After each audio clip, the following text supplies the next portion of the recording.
A day in my life as a Tambay at Palamunin sa bahay. Eto na nga. Aalis na naman kami ni RR. Pupunta kami ng Perez para sundan si Ate Joby at Jana. Siyempre habang naglalakad dapat nagkakape. Kasi coffee is life ang personality kahit ina-acid na.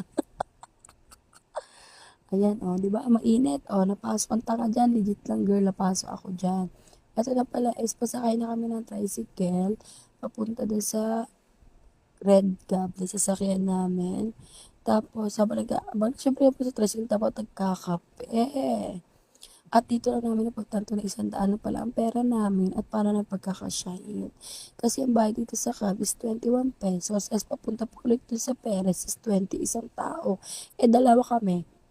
Ngayon, habang nandito kami, girl, nag-uusap na kami. Sabi ko sa kanya, kumandong na lang siya sa akin. Girl, totoo lang. Pinakandong ko yan siya sa jeep pagsakay namin. So pala guys, is tatawid na kami. Papunta din sa may sakaya, sa jeep. 30 minutes biyahe na naman. Going to Perez, siyempre.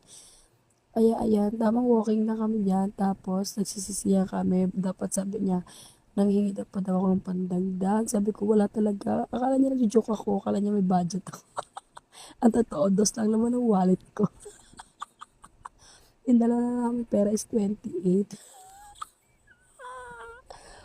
20 isang tao. Anong gagawin? Ayan, kinukwento ko to. Kumandong na lang siya sa akin para makatipid kami.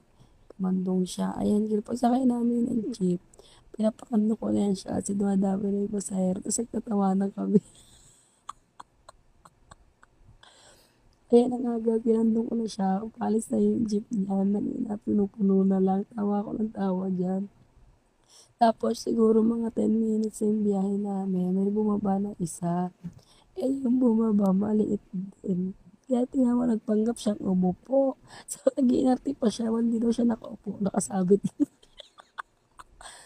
Girl, dos na nga lang yung suki ng 20 namin. Di na namin kinuha. Kasi 18 pala yung pamasahe sa jeep. Tapos, suklian ba dapat kami? Kasi hindi ko na talaga kinuha. Kasi naman, nakaupo naman na siya. Nag-inarte pa si Inday. Dos na nga lang bayad yan. Ang yan, nagpapanggap lang daw siya nakaupo. And girl, wag niya napansin yung mukha ko dyan, yung baba ko dyan. Pakasampal-sampalin ko kayo ng baba ko. Charas!